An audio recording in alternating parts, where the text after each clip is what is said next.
Wari tabinabani haiduna changbirakpasingbu Manipuri wari Tunggolna taramna okchabaga loinana ikoknona khurumjari. Ngasigi wari asidi imung amada asengba thokkiba tabada kiningai oiraba wari amakhakni. Wari asi libada soikiba lankiba pumnamak mayamna ngakpinaba haijari. Aduga mayamna channel asibu support tawbinabasu haijari. Hauji wari asi haujaraklagi.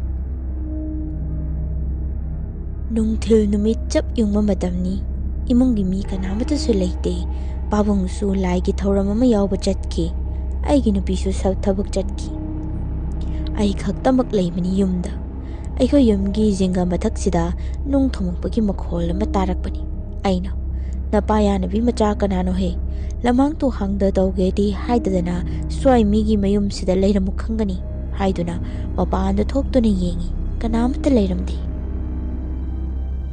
aina khalibasi tariba makholsi angang mathong chadaba kharana nauri kapi sanabadagini sini asumna ahum marirak jinga mathaksida makhol hauna tarakba sida aidi sauningmana kainoma tawrami mathong hoktaba angang singsi phadadi pharage aduga lichei fajaba amana santharage haiba wakhal sida ai mapanda thoktuna machi amada lumduna lei adugadi kanamatadi ude adubu yumthaksida korong karang haiduna amuk toiba nakongsi nabani makhol aduna aisu maikei mari makchatchatuna kanana tawriba thodauno haini yengi adubu kanamata leiramdabaduda ai chamamnana leptuna leirami asumna numit aduma mathong khangdana hokirami aigi mi sham kesor kauzai aisi sarkar ki thabakti tawjade adubu matam matamgi karwar makhal makhal tawjai second hand yonba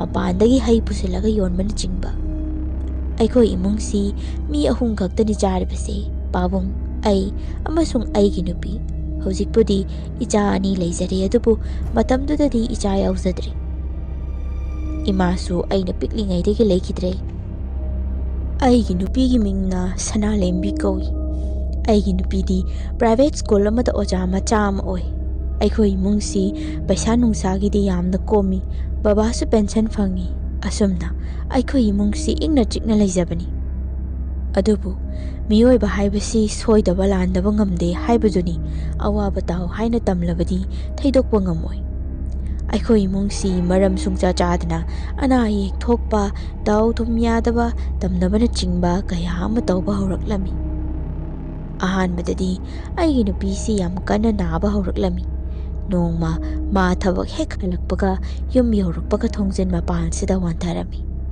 aina gyan laknaba tawduna kona gyan lakpadagi nupi nangbu karino school da noi ojab mayamga party tawbada khara paisala abro yumda kabak laklaga wanthari sibo haina fagi tawrami masida Manipina batang jade nupa aisi isase kadawrabanu khangde koksisu hauzik yam chi yamna chokthai hairaklammi aina nungsaga sabasida oiramni nangbu kaikei jarakki school da anglammi mana amuk ngasai si angang khaina bidi tawbaduda nungsada khara koina lepure achapot pudi premlata na puraktana chakre pukti hangwa natreda hairakki ainasu kaishu tawroida adoidi nangi nungsa thok yadabido adogi oiramni leisari ngaidasu yamna tawdaini nangdi hairami aigi nupina yum balaklaga thabak mayam subadagi henjinba haiduni tawrise hairakki aina hera nangsu adudi haino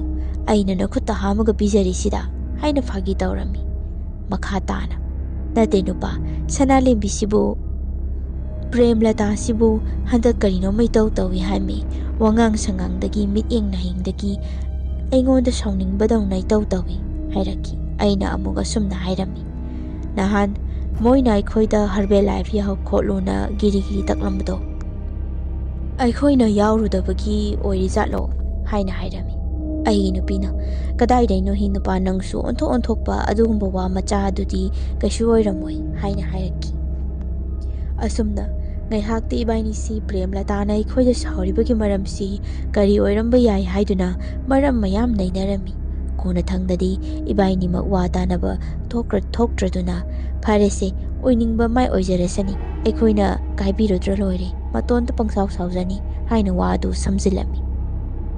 Premlata hairiba nupisi aikhoi yumthangnabani haiba yai. Thabaksu chap manana aikhoi Sanalembiga school amadada oza oimine masi mabuk jel khara pi haiduna leikai mina su loina haine adubu aikhoi na mangonda nongmatasu phattana yengkiba leite. Makha tana aigi nupisi laigi nungsit jelaga leirami wafam asi kona thodok amadagi khanglakpani. Ma masasu aduga aishu hana masigi wasi sukhang khangde. Nongma numit ama aikhoi pabong sina mapandagi chai ama pairaga lakpani. Aishu sumangda phamduna leibanina ui. Adubu karimatadi khanjalude karibu khaningai leiri. Asumna pabong na manungda changluduna thango nama puthoraktuna mapanda mana ngasai purakliba chaidu ittuna leirami. Aishu adum mapanda ngaihak phamlamlaga manungda adum changlami. Adubu kona aigi nupina school dagi halakpa matamsida kaino imung sibu manama mai chen chendro kari toksange yumda haina hanglaknami. Masida aina aina imanaba mayam ama kauraga sana yunai sale karino khangdeba hek halakpaga ishau langambam sekta thirakani hairami. Aigi nupisi hanadagi su aingonda imungda sana yunai ba yaroi sanga yen thongba yaroi haiduna tattana haibani. Madi sanga amata chade aduna imungsigi henjangsidi nga thaktrabanina minaga charagadi ogadawriba poni. Aikhoi pabungna achamba chabagi phabani. Asumna numitsimadi aigi nupisi masa nungaite oningi imungsida hainadaba manamama nammaga leire haiduna adumak tawraga leirami. Aishu kari haigadabano su khanglamde aduga adumna haiba yaba hairamlaba matung numidang taraklaba matamda masase niklaga lai tong khalakpani. Aishu ahanbada lai tong bani si khanglamde babungna haibadagi khanglakpani. Asumna babungna kauruduna amaibi ma puraklami aduga Sanalembibu phadahalami.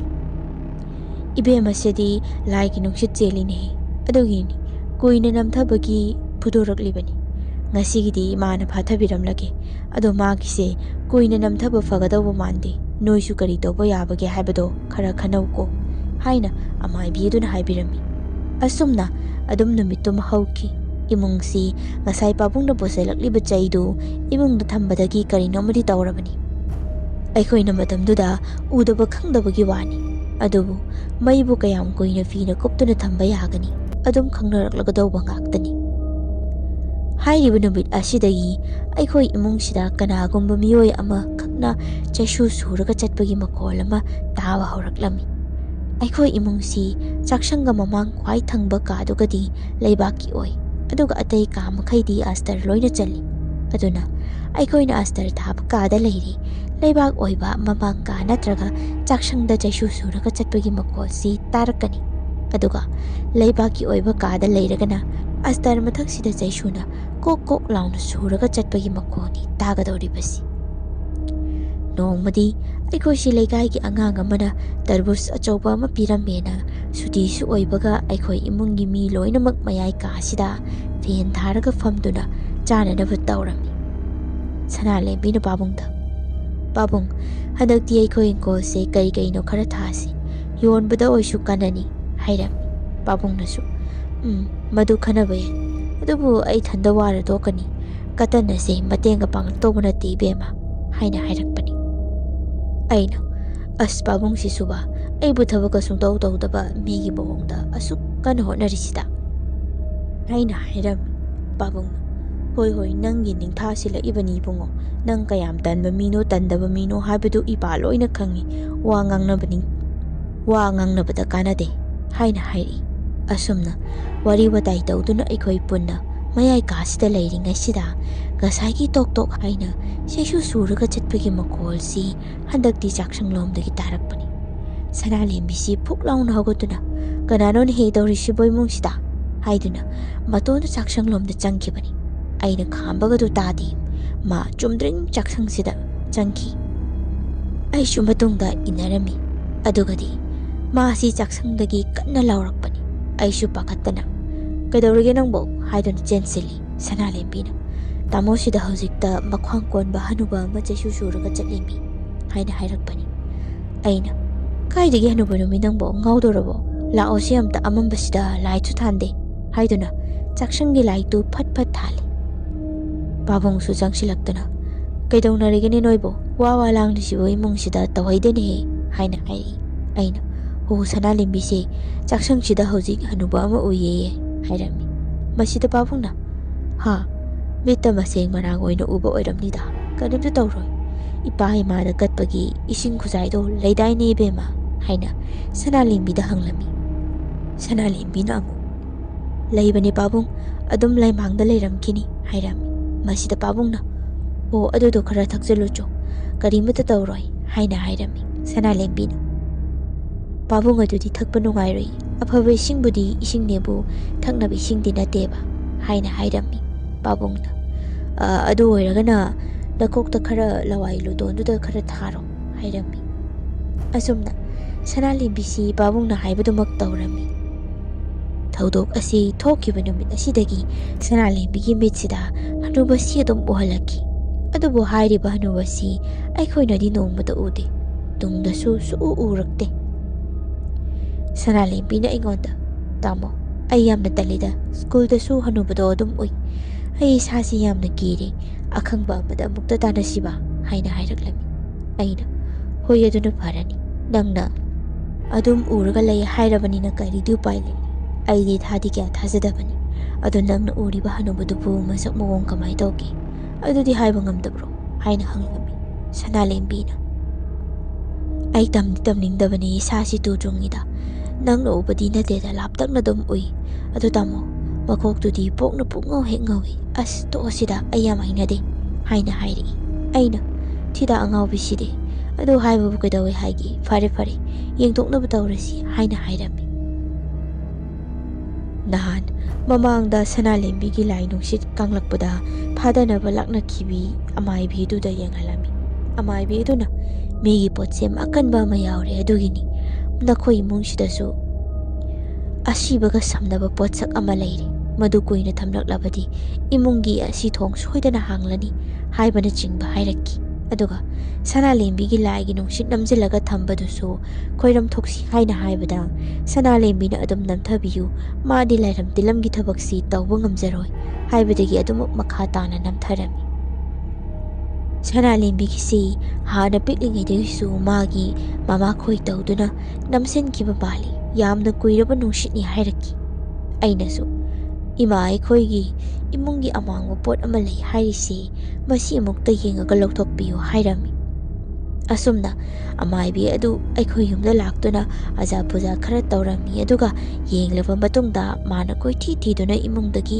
ꯌꯥꯝꯅ ꯃꯜꯂꯕ ꯐꯤ ꯑꯉꯧꯕ ꯑꯃ ꯄꯨꯊꯣꯔꯛꯈꯤ ꯑꯁꯨꯝꯅ ꯂꯣꯏꯁꯤꯟꯈ꯭ꯔꯕ ꯃꯇꯨꯡ ꯑꯩꯈꯣꯏꯁꯤ ꯏꯃꯨꯡꯁꯤꯗꯒꯤ ꯄꯣꯠꯁꯦꯝ ꯂꯣꯏꯅ ꯂꯧꯊꯣꯛꯈ꯭ꯔꯦ ꯍꯥꯏꯗꯨꯅ ꯍꯔꯥꯎ ꯍꯔꯥꯎ ꯌꯥꯝꯅ ꯏꯪꯅ ꯂꯩꯔꯝꯃꯤ ꯑꯍꯤꯡ ꯑꯃꯅꯤ ꯁꯅꯥꯂꯦꯝꯕꯤꯁꯤ ꯃꯉꯥꯛꯅꯕꯒꯤ ꯃꯁꯥ ꯂꯦꯡꯉꯝꯗꯕꯒꯤ ꯃꯑꯣꯡ ꯇꯧꯔꯛꯈꯤ ꯑꯩꯅ ꯃꯁꯥꯗꯨ ꯇꯥꯞ ꯇꯥꯞ ꯄꯥꯏꯗꯨꯅ ꯁꯅꯥꯂꯦꯝꯕꯤ ꯀꯩꯗꯧꯔꯤꯒꯦ ꯅꯪꯕꯣ ꯁꯦ ꯃꯤꯠꯁꯤꯡꯉꯣ ꯍꯥꯏꯅ ꯃꯁꯥ ꯅꯣꯝꯃꯤ ꯃꯇꯝꯁꯤꯗ ꯁꯅꯥꯂꯦꯝꯕꯤꯅ ꯌꯥꯝꯅ ꯇꯞꯅ ꯃꯃꯤꯠ ꯎꯏꯁꯟꯅ ꯍꯅꯨꯕꯁꯤꯗꯤ ꯃꯃꯤꯠ ꯃꯅꯥꯇꯣꯟ ꯃꯆꯤꯟꯕꯥꯟ ꯃꯊꯣꯡ ꯈꯪꯗꯦꯅ ꯍꯥꯏꯅ ꯍꯥꯏꯔꯛꯄꯅꯤ ꯑꯩꯗꯤ ꯃꯥꯒꯤ ꯋꯥ ꯈꯨꯉꯥꯡꯗꯨꯗ ꯍꯥꯏꯗꯣꯔꯛꯂꯤꯕ ꯋꯥꯗꯨꯒ ꯇꯥꯕꯗ ꯑꯍꯤꯡꯗꯨꯗ ꯀꯤꯕ ꯑꯃ ꯌꯥꯎꯁꯤꯜꯂꯛꯂꯕꯅꯤ ꯑꯩꯅ ꯈꯣꯟ ꯈꯔ ꯀꯜꯂꯞꯅ ꯁꯅꯥꯂꯦꯝꯕꯤ ꯍꯧꯒꯠꯂꯣꯁꯦ ꯇꯥꯕ꯭ꯔꯣ ꯍꯥꯏꯅ ꯃꯁꯥ ꯀꯟꯅ ꯅꯣꯝꯕꯗꯒꯤ ꯎꯆꯤꯟ ꯅꯥꯆꯤꯟ ꯃꯃꯤꯠ ꯁꯤꯡꯂꯛꯈꯤ ꯀꯩꯗꯧꯔꯒꯦ ꯅꯨꯄꯥ ꯍꯥꯏꯅ ꯍꯪꯂꯛꯈꯤ ꯑꯩꯁꯨ ꯑꯍꯤꯡꯅꯤꯅ ꯋꯥ ꯃꯈꯥ ꯇꯥꯅꯤꯡꯗ꯭ꯔꯗꯨꯅ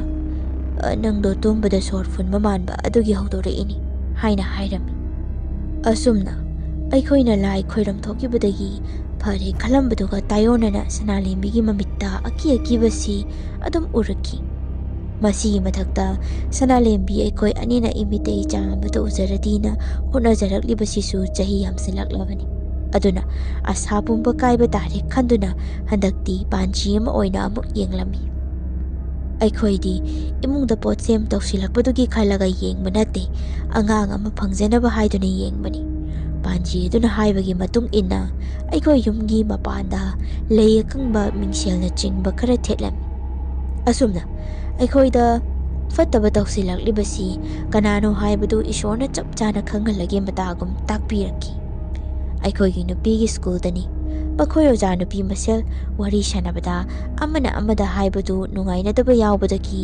ꯇꯝꯊꯣꯛꯅꯔꯛꯄꯖꯥꯠꯅꯤ꯫ ꯃꯈꯣꯏ ꯑꯣꯖꯥ ꯃꯁꯦꯜꯗꯒꯤ ꯑꯃꯅ, "ꯁꯅꯥꯂꯦꯝꯕꯤ, ꯅꯪ ꯑꯩꯅ ꯁꯤ ꯅꯍꯥꯟꯈꯩ ꯍꯥꯏꯗꯦꯅ ꯁꯥꯎꯗꯤ ꯁꯥꯎꯅꯨ, ꯑꯗꯣ ꯄ꯭ꯔꯦꯝꯂꯇꯥꯁꯦ ꯉꯥꯎꯗꯣꯔꯦ, ꯑꯃꯨꯛꯇꯣꯏꯕ ꯅꯣꯏ ꯏꯃꯨꯡꯅ ꯃꯉꯣꯟꯗ ꯁꯦꯝꯖꯤꯜꯂꯦꯅ ꯃꯤꯡꯁꯦꯜ ꯅꯨꯡꯁꯦꯜ ꯊꯦꯠꯇꯅ ꯃꯥꯗꯤ ꯃꯌꯨꯝꯗ ꯂꯩꯕ ꯉꯝꯗ꯭ꯔꯦꯌꯦ" ꯍꯥꯏꯅ ꯍꯥꯏꯔꯛꯄꯅꯤ꯫ ꯃꯁꯤꯗ ꯁꯅꯥꯂꯦꯝꯕꯤꯅ, "ꯄ꯭ꯔꯦꯝꯂꯇꯥꯅꯕꯨ ꯑꯗꯨꯃꯥꯏ ꯍꯦꯛ ꯍꯥꯏꯕ" ꯍꯥꯏꯅ ꯍꯥꯏꯈꯤ꯫ ꯁꯅꯥꯂꯦꯝꯕꯤꯗꯤ ꯋꯥꯐꯝ ꯑꯁꯤ ꯇꯥꯕꯗ ꯌꯥꯝꯅꯁꯨ ꯉꯛꯂꯨꯔꯦ꯫ ꯌꯨꯝꯗ ꯂꯥꯛꯂꯕ ꯃꯇꯨꯡ ꯁꯅꯥꯂꯦꯝꯕꯤꯅ ꯄꯥꯎ ꯄꯨꯝꯕ ꯄꯥꯕꯨꯡꯒ ꯑꯩꯒꯗ ꯇꯝꯂꯝꯃꯤ꯫ ꯄꯥꯕꯨꯡꯒ ꯑꯩꯒꯁꯤ ꯊꯥꯖꯗꯕ ꯃꯑꯣꯡ ꯑꯃꯗ ꯌꯥ ꯀꯥꯗꯨꯅ ꯇꯥꯔꯝꯃꯤ꯫ ꯑꯩꯅ, "ꯀꯔꯤꯅꯣ ꯃꯥꯅ ꯈꯜꯂꯤꯗꯨꯕꯨ? ꯑꯩꯈꯣꯏꯅ ꯃꯥꯁꯤꯕꯨ ꯀꯩꯅꯦꯅ ꯁꯦꯝꯖꯤꯟꯗꯣꯏꯅꯣ? ꯑꯃꯨꯛ ꯅꯪꯁꯨ ꯅꯣꯏ ꯑꯣꯖꯥ ꯃꯁꯦꯟꯗꯨꯗ ꯍꯥꯏꯔꯝꯕ ꯌꯥꯗ꯭ꯔꯣ?" ꯍꯥꯏꯅ ꯍꯥꯏꯔꯝꯃꯤ꯫ ꯄꯥꯕꯨꯡꯅ, "ꯑꯩꯗꯤ ꯌꯥꯝ ꯊꯥꯖꯈꯤꯗ꯭ꯔꯦꯗ, ꯃꯆꯤꯟ ꯃꯈꯥꯅ ꯐꯔꯤꯕ, ꯑꯩꯈꯣꯏꯗ ꯋꯥꯔꯧꯕ ꯀꯔꯤꯁꯨ ꯃꯥꯟꯗꯦ ꯏꯕꯦꯝꯃ꯫ ꯅꯍꯥꯟꯗꯨꯁꯨ ꯑꯩꯉꯣꯟꯗ 'ꯄꯥꯕꯨꯡ ꯅꯪꯒꯤ ꯆꯩꯁꯨꯗꯨ ꯁꯤ ꯑꯣꯏꯅ ꯁꯤꯜꯂꯣ, ꯅꯪꯒꯤꯗꯨ ꯇꯦꯛ ꯇꯧꯔꯦ' ꯍꯥꯏꯗꯨꯅ ꯆꯩ ꯑꯔꯤꯡꯕ ꯑꯃ ꯄꯤꯔꯛꯏꯅꯤ" ꯍꯥꯏꯅ ꯍꯦꯛ ꯍꯥꯏꯔꯛꯄꯅꯤ꯫ ꯃꯁꯤꯗꯩꯗ ꯑꯩꯅ, "ꯄꯥꯕꯨꯡ, ꯅꯍꯥꯟꯒꯤ ꯅꯪꯅ ꯏꯠꯍꯧꯕ ꯆꯩꯗꯨꯔꯣ?"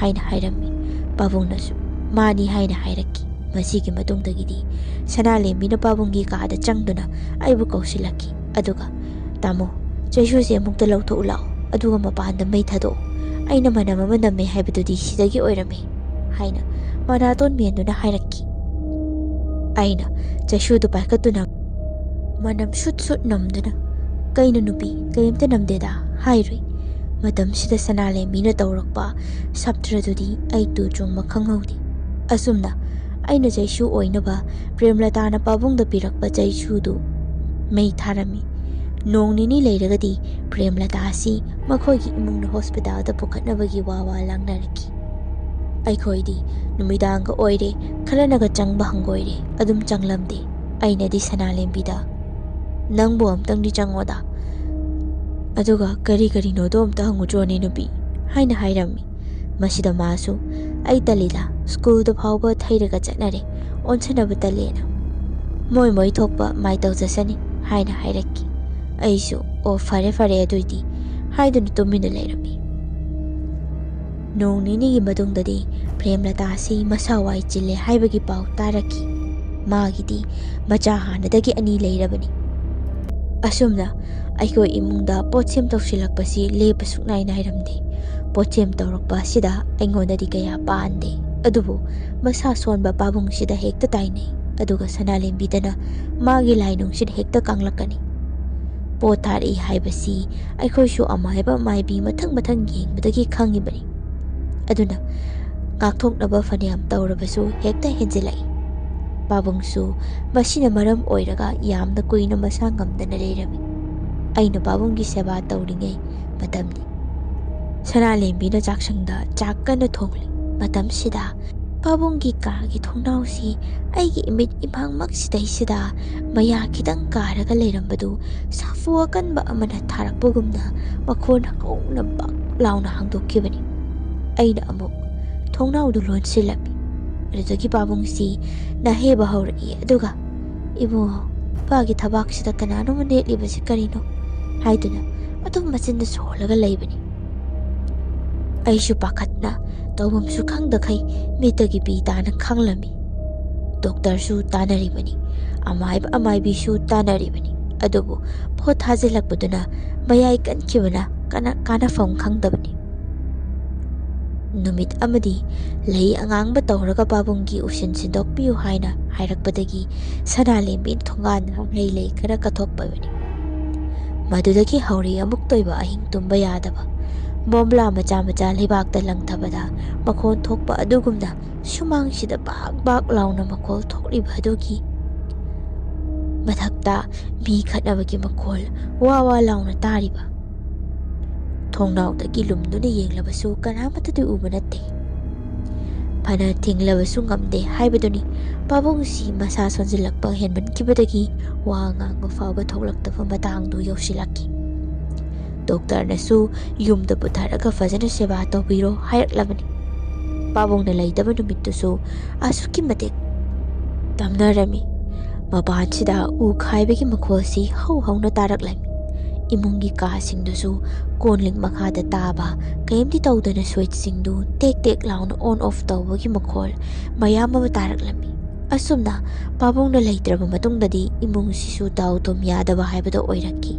Aigi dukan tawbadusu toklami aduka chatchatuna garida fisingdu puduna yonba tarami. Aigi nupisu masada laigi nungshittu phajanbaga potsem yawbaga kaiga paaduna onthokna awaba phibamda lenba tarami. Aikoigi itause uba ngamdraduna aigi imanaba amana amaiba amaga amuk khangnahalami. Handakti amaiba sina ibungo thoini hena waningai oidre. Haujikti posem haise karimata leiba natenehi. Imunga sibu nauyok nakonbiriba ima ibahani sina jejet ngakibada potsem gado thara iba masadu da handaningai leite. Ibana chauthokna hairibasini numit taraga manganida laidaynagadoribani haina hairaki. Asumna yumgi lining tholai mirembisi aikhoigidi chafu numitam oina semduna amaibaduna kinbirami. Aduga laidayinabiduna makhatana potsem tharakpada changaktanaba masada hankinaba sinbirami. Aduga amaibaduna numit 35 thabirami. Asumna Premlatasi numit 35 manungsida gari thawbada tusanbadagi masada sokhibadagi hospitalda pukhatuna laikanarami. Angang adusu thasuduna lawthokpa tarami. Aduga masu hakchang manungda hagatba haibra thokpa haibra ama tawbadagi leikidre. Aikoina karimata tawruba natte supna khakki imungi lai mathong khangamdabadu semjinba khaktani. Sanale binusu Tamu asumna mirolingaida lai sanaba yam patte ta hoidabani. Lai sanabadi lairadana lai fatabagi thauram tawbada phawba yaunaba natte. Premladana tawrisi yamna nugaiti. Madana tanna mara leijadraba taibang phawdriba angang adudasu dasa taredo haina hairaki. Asumna sanalembisu magi laigi nungshittu makhatana namthaba yadabadagi masu amaibi haibado oiri haujikti. Laigi thauram maipunana tawbadudi tawdre. Haujiki matamgi thabuk siga kitang zana fataba oibana adubu laigi thauramdi khara di tawri. Ngasidi matang asid loishanjare mathang amuk wari anauba amamuk pudana lakjagi.